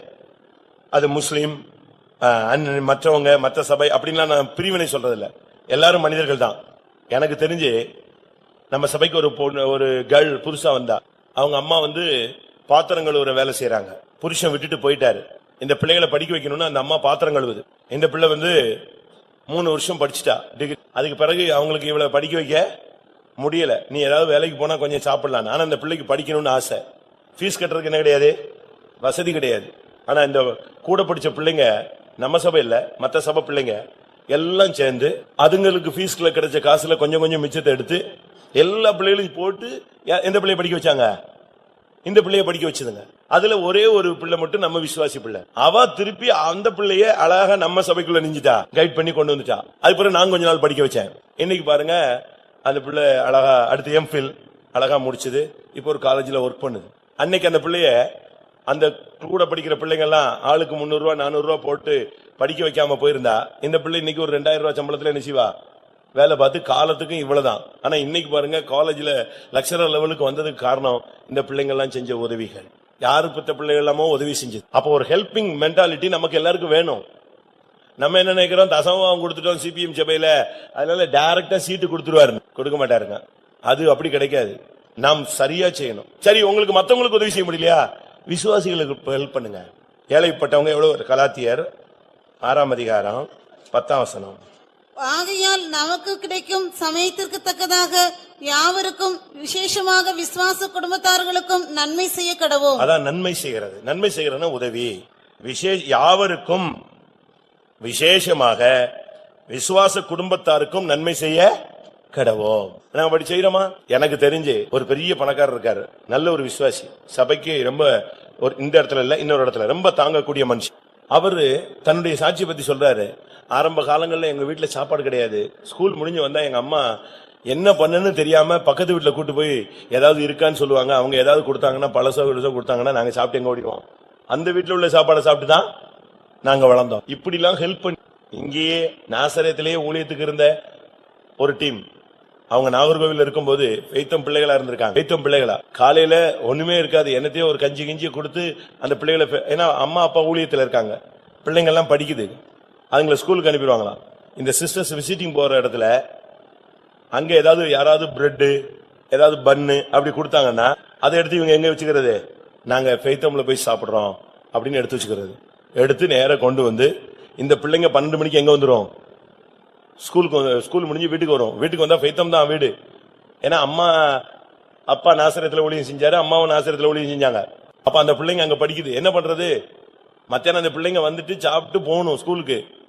பெய்த்தமுக்கு வந்தா ஒண்ணுமே இருக்காது. அதுக்குள்ள இவங்க விசிட்டிங் போய் எங்கேயாவது பிரெட் பண்ணு கிடைச்சதுன்னா அதை நாங்க பெய்த்தம்ல போய் நாங்க சாப்பிட்டுக்கிறோம் கொண்டு வந்து அந்த பிரெட் பண்ணுங்களை மத்தியானம் வந்த உடனே கொடுத்து தண்ணியை கொடுத்து அனுப்பி விட்டாங்க. அந்த பிள்ளைங்க அப்படி சாப்பிட்டு தான் படிச்சு இன்னைக்கு ஊழியத்தில் என்ன செய்யுது இருக்கிறாங்க. ஆளை சொன்னா கண்டுபிடிச்சிருவீங்கன்னு வச்சுக்கோங்களேன் பழைய ஆளுங்க. எதுக்கு இதை சொல்றேன்னா, அப்படிலாம் தான் ஒரு சிலருடைய கஷ்டங்கள். தங்களை அந்த வீட்டுல கொடுத்த பண்ண அதை கிடைச்சு இவங்க சாப்பிடாம, யார் பெற்ற பிள்ளைகளோ கர்த்தருடைய சமூகத்துல பெற்றோர்கள் ஊழியத்துக்கு வந்ததுனால, தியாகம் பண்ணி வந்ததுனால அந்த பிள்ளைகளுக்கு கொடுத்து அந்த பிள்ளைங்க இன்னைக்கு சியோனா வந்து நிக்குது. நம்ம எத்தனை பேருக்கு உதவி செய்யறோம்னு யோசிச்சு பாருங்க. நம்ம ஒரு சிலர்லாம் எச்சி கையில எதை ஓட்ட மாட்டான், காக்காவை துரத்த மாட்டான். ஏன்னா அதுல உள்ள சாப்பாடு பருக்கையில நெஞ்சிடும், கீழே விழுந்து அது சாப்பிட்டு போயிருமோ. லோபியின் எத்தனங்கள் எவ்வளவு கொடூரமானவைன்னு பைபிள்ல இருக்கு. லோபி, கஞ்சன். நமக்கெல்லாம் அப்படி இருக்க கூடாது. முடிஞ்ச அளவு நம்ம மற்றவங்களுக்கு என்ன அளவு உங்களுக்கு உதவி செய்ய முடியுமோ செய்யுங்க. அதுக்காக கடன் வாங்கி ஊழியம் உதவி செய்யணும்னு நான் சொல்லல, அது தப்பு, அது பைபிள்லயே ராங். ஆண்டவர் ஒத்துக்க மாட்டாரு. நம்மளால முடிஞ்சதை நம்ம உதவி செய்யணும். பைபிள் அப்படிதான் சொல்லுது. பொருள் சகாயம் செய்ய அவர்கள் விருப்பம் கொண்டிருக்கிறார்கள், யாவருக்கும் உதவி செய்யுங்கள், விசேஷமாக விசுவாச குடும்பத்தாருக்கு என்ன செய்யுங்கள், உதவி செய்யுங்க. ஒரு நேரத்துல, இந்த கரெக்ட் நேரத்துல நீங்க அவங்களுக்கு உதவி செஞ்சீங்கன்னா அது அவங்கள தூக்கி விட்டுரும். நான் அப்படி செஞ்சிருக்கேன் அதெல்லாம் சொன்னா பெருமை மாதிரி இருக்கும், அதனால நான் அநேக காரியங்களை சொல்றது இல்லை. ஏன்னா நாம் செய்ய வேண்டிய கடமை இருக்கு. கர்த்தர் நம்ம நம்பி சொல்லுவாரு, அவனை இங்க அனுப்புவாரு, நீ அவன் அங்க போனா அவனை பிக்கப் ஆயிடுவான். ஆனா உங்ககிட்ட வந்து அவங்க ஒரு நேரம் ஆகாரமோ ஒரு ட்ரெஸ்ஸோ ஒரு படி ஒண்ணுமே கிடைக்காம போயிட்டாங்கன்னா, அப்ப கர்த்தர் உன்னை கேட்பாரு, நான் கொடுத்த பணத்தை நீ என்ன செய்யல, நீ அவனுக்கு கொடுக்கல, உதவி செய்யல, நீ அவனுக்கு தூக்கி விடல. நான் உன்னைய வச்சு தூக்கி விடுறதுக்கு தான் வச்சிருந்தேன். யோபு சொல்லுகிறார், நான் குருடனுக்கு யாரா இருந்தேன், கண்ணா இருந்தேன். முடவனுக்கு நான் யாரா இருந்தேன், காலா இருந்தேன். தாய் தகப்பன் இல்லாத பிள்ளை என் பந்தியில சாப்பிடாம நான் ஒரு நேரம் சாப்பிட்டேன்னா கர்த்தர் அதுக்கு கணக்கு கேட்பாராக. வாசிங்க, நம்ம அப்படியே சாப்பிடுறோம், கதவு போட்டுறா, யாராவது இப்பதான் சாப்பிடுற நேரத்துல யாராவது வந்துருவான் பூட்டுன்னு, அப்படிதான் நம்ம செய்யறோம். யோபுனுடைய வாழ்க்கை சும்மா இல்ல, ரெட்டிப்பாய் ஆசீர்வாதம் பெற்றான்னு சொன்னா அவனை ஒரு கதை மாதிரிலாம் வைக்கல கர்த்தர். அவன் வாழ்க்கையில அப்படி வாழ்ந்து காட்டின ஒரு மனுஷன். யோபு 29:15-16. நான் குருடனுக்கு கண்ணும் சப்பானிக்கு காலுமாய் இருந்தேன், நான் எளியவர்களுக்கு தகப்பனாய் இருந்து நான் அறியாத வழக்கை ஆராய்ந்து பார்த்தேன். அடுத்து 31:17. தாய் தகப்பன் இல்லாத பிள்ளை என் ஆகாரத்தில் சாப்பிடாமல் நான் ஒருவனாய் சாப்பிட்டது உண்டோ? கேக்குறான் பாருங்க, தாய் தகப்பன் இல்லாத பிள்ளை என் பந்தியில சாப்பிடாம நான் ஒரு நேரம் ஒருத்தனா தனியா உட்கார்ந்து கதவு பூட்டிட்டு சாப்பிட்டது உண்டா? யோசிச்சு பாருங்க. நாங்க சின்ன பிள்ளையா இருக்கும்போது, வறுமையில சில கஷ்டங்கள்ல இருக்கும்போது, சொந்தக்காரங்க வீட்டுக்கு போன போது இப்படி எல்லாம் நடந்திருக்கு. நான் வெளியே உட்கார்ந்து இருந்திருக்கேன், அவங்க எல்லாம் சாப்பிட்டு இருக்காங்க. அப்படிலாம் ஒரு காலத்தை ஒரு பகுதியில நான் பாதியில நானும் என்ன செஞ்சேன், அநேகரும் ஒவ்வொரு விதத்துல நம்ம போயிருக்கிறவங்க நம்மளை விட்டுட்டு உள்ள உட்கார்ந்து சாப்பிடுவாங்க. அது ஒரு காலம். நீங்க எப்படி இருந்தீங்க, நாம எப்படி இருக்கிறோம் யோசிச்சு பாருங்க. நன்மை செய்கிறதில் சோர்ந்து போகாதிருங்கள்னா அவன் எப்படி இருந்தாலும் சரி. பாஸ்டர் பால் இருக்கும்போது ஒரு குடிகாரன் அடிக்கடி வைத்தம் வரும், ஃபாதர் அப்படிமான, அப்போ ஏதோ கையில இருக்கிற காசை கொடுத்து விடுவாரான். அவன் நேர போய் ஃபுல் தண்ணி அடிச்சுட்டு அடுத்த ரோட்டு வழியா போய்கிட்டே இருப்பான். இதை ஊழியக்காரங்க பாக்குறது. அப்போ அவர் கூட இருந்த அசிஸ்டன்ட் பிரதர் சொன்னாராம், பாஸ்டர் நீங்க கொடுக்குற காசுல அவன் என்ன செய்யறான், சோறு சாப்பிடல பாஸ்டர், என்ன செய்யறான், அவன் குடிச்சிடறான் பாஸ்டர், நம்ம காணிக்க ஜனங்கள் காசு நீங்க வீணாக்குறீங்க, அநியாயமா அவன் சாப்பிட்டு அவன் தண்ணி அடிச்சுட்டு போறான். இவர் சொன்னார், நீ சும்மா இரு அப்படின்ட்டு. அடுத்த நாள் வந்தா அவங்க கையில திருப்பி நெஞ்சிட்டாரா, காசு கொடுத்து குடிச்சா. இவங்களுக்கு அவனை எப்படிதான் வராம தடுக்கலான்னு அவன்கிட்ட போய் மோதுறதுக்கு ட்ரை பண்றாங்க. இவரு அதெல்லாம் நீ ஒன்னும் பேசாத, விட்டுரு, அவனை ஒதுக்கி விட்டுருன்றா. என்னடா இப்படி காசை இப்படி வீணாக்குறாரு, நமக்கு இங்க ஃபெய்த்தம்ல கஞ்சி கூட இல்லாம இருக்கு, இவர் கொடுத்துறாரு. அப்ப இவர் சொன்னாராம், கேட்கிற எவனுக்கும் கொடுன்னு இருக்கு, அதைத்தான் நான் செஞ்சுக்கிட்டு இருக்கேன், நீ விட்டுருங்க, யாரும் டிஸ்டர்ப் பண்ணாதீங்க. கொஞ்ச நாள் கழிச்சு பார்த்தா அவன் ரட்சிக்கப்பட்டான்.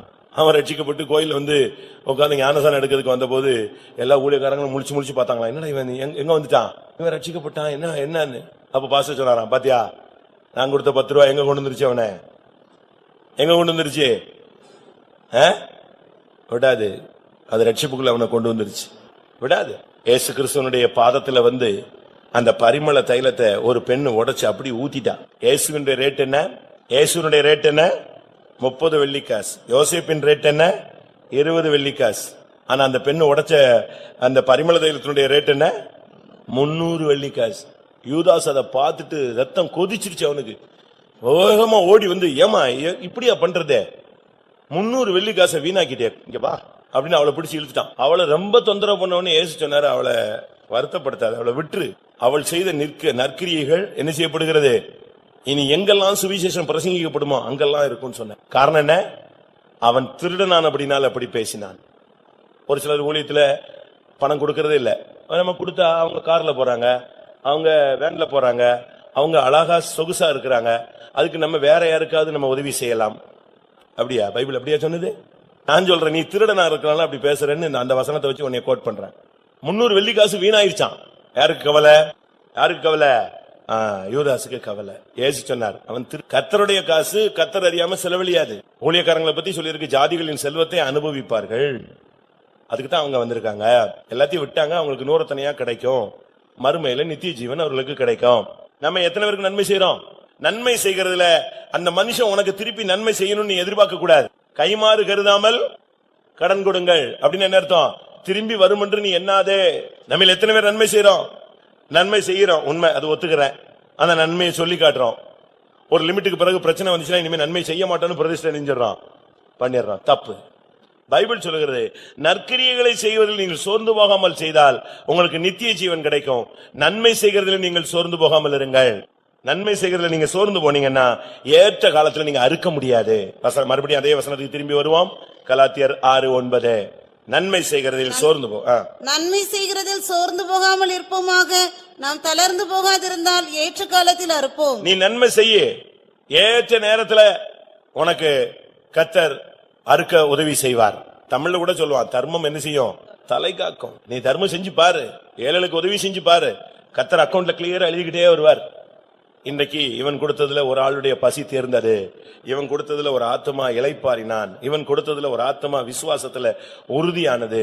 அப்படியே தேவனுக்கு நம்ம நன்மை செய்யறதுல சோர்ந்து போகவே கூடாது. யார் என்ன சொன்னாலும் சொல்லட்டும், யார் சொல்றவன்லாம் சொல்லட்டும், நீங்கள் நன்மை செய்யறதுல சோர்ந்து போவாங்க. கடைசியாக லூக்கா 18:1. லூக்கா 18:1. சோர்ந்து போகாமல் எப்பொழுதும் ஜெபம் பண்ண வேண்டும். சோர்ந்து போகாமல் எப்பொழுதும் ஜெபம் பண்ண வேண்டும். ஜெபத்துல நீங்க சோர்ந்து போகாதீங்க, விடாம ஜெபிங்க.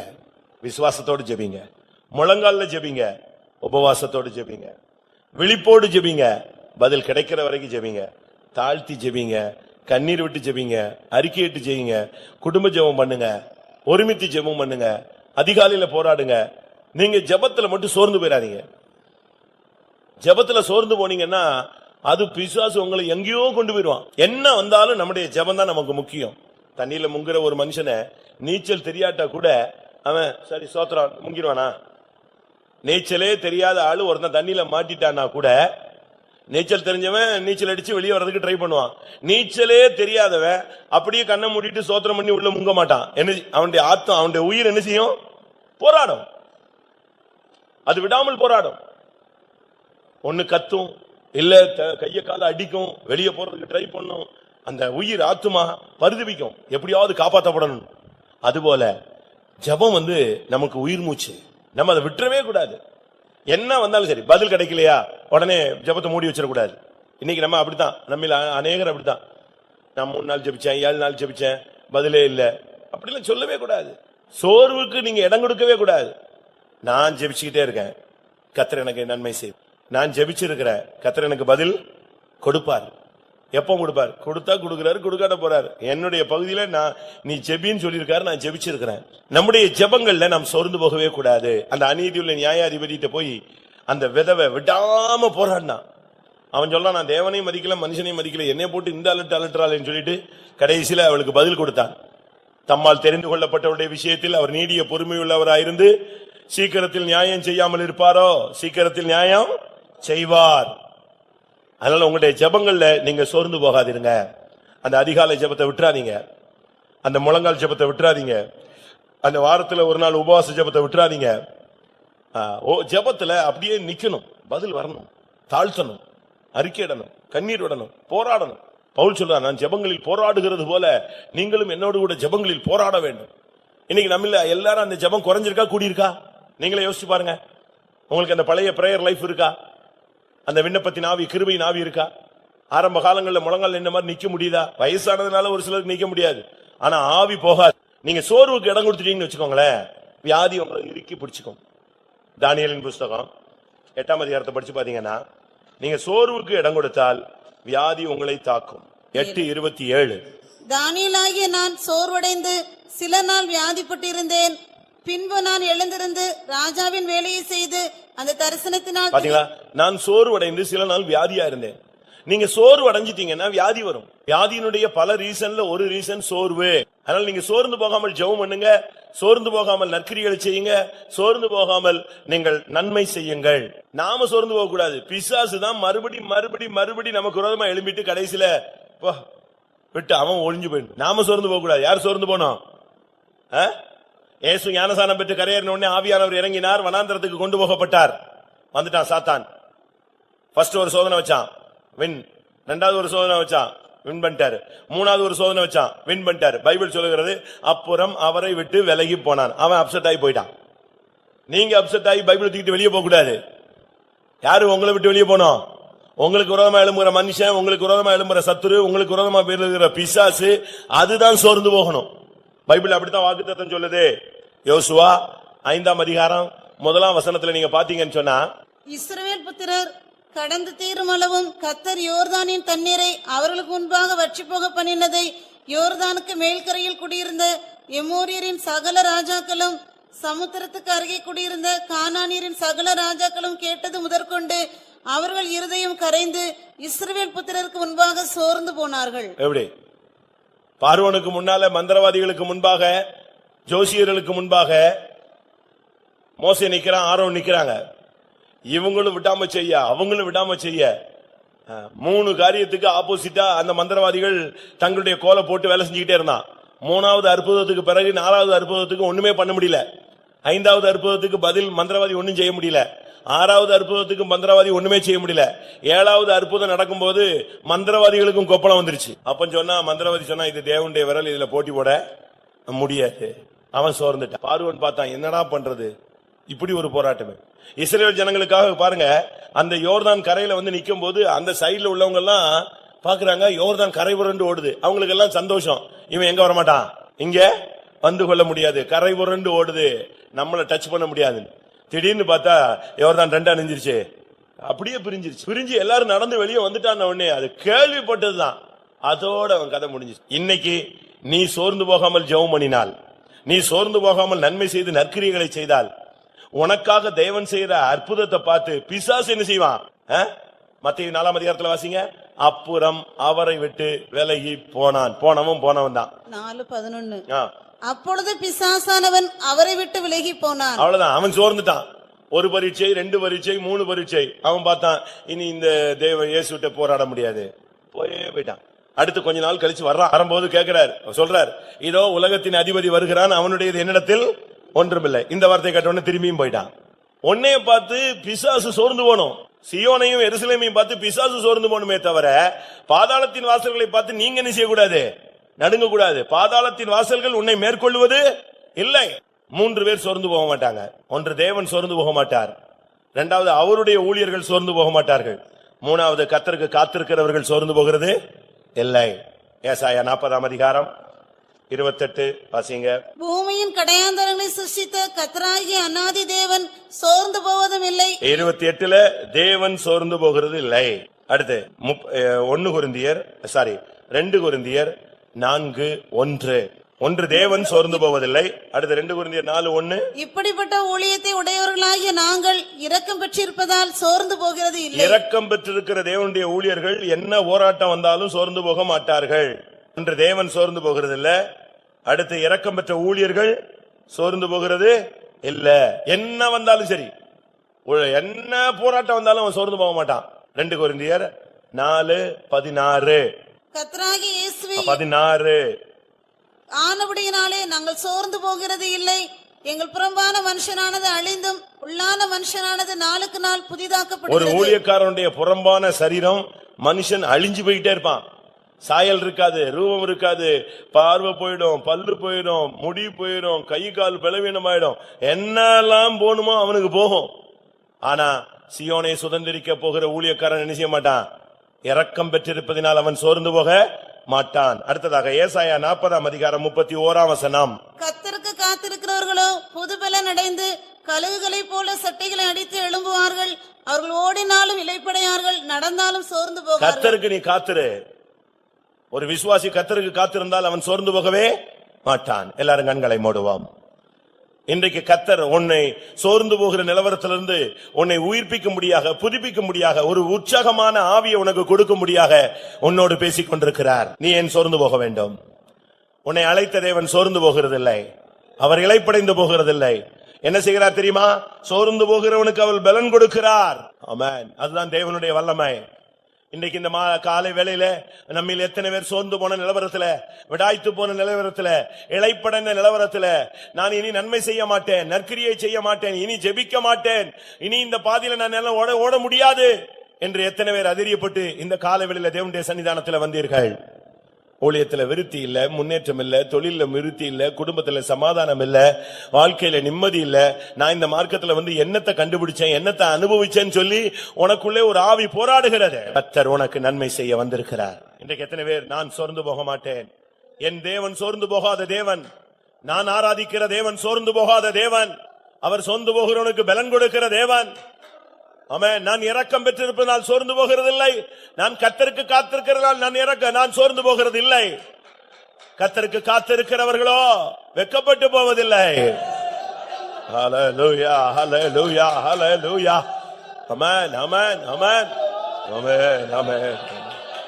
ஆமா, எல்லாரும் கொஞ்சம் நிமிஷம், ஒரு 5 நிமிஷம் தான் முடிய போகுது. முழங்கால் போடுவோம், கண்களை மூடுவோம். தேவனுடைய கரத்துல சமர்ப்பித்தல் தான் ரொம்ப முக்கியங்க. 1 மணி நேரம் பிரசங்கம் கேட்கறத விட அந்த 10 நிமிஷம் ஒப்பு கொடுக்கிறது தான் முக்கியம்.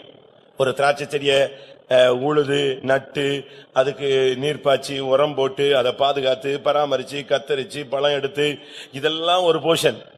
இதெல்லாம் முடிஞ்சு அந்த ஆலையில வச்சு அப்படியே செக்க ஆட்டி அந்த ரசம் வருது பாருங்க, அதுதான் முக்கியம். அதுபோல நீங்க 1.5 மணி நேரம் பிரசங்கம் கேட்டது முக்கியம் இல்ல, இந்த 5 நிமிஷம் சரண்டர் பண்ணி இருதயத்தை அப்படி பலிபீடத்துல வைக்கிறீங்க பாருங்க, அதான் முக்கியமானது. ஹல்லேலூயா, ஹல்லேலூயா, ஹல்லேலூயா, ஹல்லேலூயா. சத்தியத்தை யாரும் போதிக்கலாம், கிருபை தேவனிடத்திலிருந்து மட்டுமே வரும். ஹல்லேலூயா. ஆமா, முதலாவதாக நான் இன்றைக்கு சோர்ந்து போன நிலவரத்தில் வந்தேன் என்று யாராவது ஒத்துக்கொள்ளும் நிலவரத்தில் இருக்கீங்களா? அடிகளினால், வார்த்தைகளினால், ஆபத்துகளினால், மற்றவங்க என்னை நேசிக்காதபடினால், சில உபத்திரவங்களினால், என் வாழ்க்கையின் சில பாதைகளினால் ஒரு சோர்வோடு அதைரியத்தோடு தான் நான் கர்த்தருடைய பாதத்தில் வந்தேன். எத்தனை பேர் ஒத்துக்கொள்ள முடியும்? அவங்க மட்டும் கைகளை உயர்த்துங்க. கர்த்தர் உன்னோடு பேசி இருக்கிறார். அவர் உன்னை அடிக்கிறார் என்றால் அவர் உன்னை துரத்த அல்ல, உன்னை நேசிக்கிறார். அவர் உன்னை கடிந்து கொள்ளுகிறார், சிட்சிக்கிறார் என்று சொன்னால் அவர் உன்னை நேசிக்கிறார். மனுஷன் உன்னை நேசிக்காவிட்டால் பரவாயில்லை, தேவன் உன்னை நேசிக்கிறார். எத்தனை பேர் என்ன வந்தாலும் நான் சோர்ந்து போக மாட்டேன், இதுவரை சோர்ந்து போனது உண்மைதான், இனிமேல் நான் சோர்ந்து போக மாட்டேன் என்று எத்தனை பேர் தீர்மானிக்கிறீர்கள்? நான் எதிர்பார்த்தது போல நடக்காதபடினால், அநேகர் என்னை வெறுத்தபடினால், நான் நன்மை செய்தும் சரியான விதத்தில் மற்றவர்கள் விளங்கிக் கொள்ளாதபடினால், நான் இனிமேல் நன்மை செய்யக்கூடாது, நற்கிரியை செய்யக்கூடாது, நாம் ஜெபித்து என்ன பலன் என்று நான் அதறியப்பட்டு போன நேரங்கள் உண்டு. கர்த்தர் அதை மன்னிக்க வேண்டும் என்று எத்தனை பேர் சொல்லுகிறீர்கள்? நான் அதறியப்பட்டது தவறு, நான் ஜெபத்தை நிறுத்தினது தவறு, நன்மை செய்யாமல் நான் முடங்கி போனது தவறு. கர்த்தாவே என்னை மன்னியும் என்று எத்தனை பேர் சொல்லுகிறீர்கள்? ஹல்லேலூயா, ஹல்லேலூயா, ஹல்லேலூயா, ஹல்லேலூயா, ஹல்லேலூயா, ஹல்லேலூயா. கர்த்தர் உன்னோடு பேசி இருக்கிறார். ஆமென். உன்னோடு தான் அவர் பேசி இருக்கிறார். என் மகளே, மகளே, நீ சோர்ந்து போகாதே, நான் உனக்கு சத்துவம் கொடுக்கிறேன், நான் உனக்கு பலன் கொடுக்கிறேன், நான் மறுபடியும் ஜெப ஆவி கொடுக்கிறேன், நன்மை செய்ய உன் கரங்களை பலப்படுத்துகிறேன், நற்கிரியைகளை செய்ய உன் முழங்கால்களை பலப்படுத்துகிறேன். ஏன் நன்மை செய்வதில் நீ சோர்ந்து போனாய்? அவர்கள் உன்னை மதிக்கவில்லை, அவர்கள் உன்னை மேன்மைப்படுத்தவில்லை, அதுதானே? அப்படியானால் நீ மனுஷர்கள் உன்னை மேன்மைப்படுத்த, மனுஷர்கள் உன்னை புகழ நீ நன்மை செய்திருக்கிறாய். அப்படியானால் தேவனிடத்திலிருந்து நீ பிரதிபலனை பெற்றுக்கொள்ள இயலாது. நான் நன்மை செய்வேன், எனக்கு இந்த உலகத்தில் புகழ்ச்சி வேண்டாம், நான் நற்கிரியை செய்வேன், நான் எனக்கு என்னை யாரும் மகிழ்ச்சி படுத்த வேண்டாம், என் தேவன் என்னை கண்டால் போதும். ஹல்லேலூயா. நீ நன்மை செய்கிறது யாருக்கும் தெரிய வேண்டாம். ஆமென். நீ உன் வலது கை கொடுப்பது இடது கை அறிய வேண்டாம். ஆனால் தேவன் அதை அறிந்து உனக்கு அழியாத கனத்தையும் மகிமையும் நித்திய ஜீவனையும் கொடுப்பார். எத்தனை பேருக்கு சோர்ந்து போகாமல் ஜெபிக்கிற ஒரு ஜெபாவி தேவை? அந்த கெத்செமனே தோட்டத்தில் கூட அவர் போராடினார், ரத்தமெல்லாம் வேர்வையின் பெருந்துளிகளாய் விழுந்தது. அந்த கடைசி நேரத்திலும் துரோகிகளாகிய நம்மை நினைத்து அவர் ஜெபம் பண்ணினார். எத்தனை பேருக்கு அப்படிப்பட்ட ஒரு ஜெபாவி தேவை? ஆண்டவரே, இரவும் பகலும் ஜெபிக்கிற ஒரு ஜெபாவி தாரும்.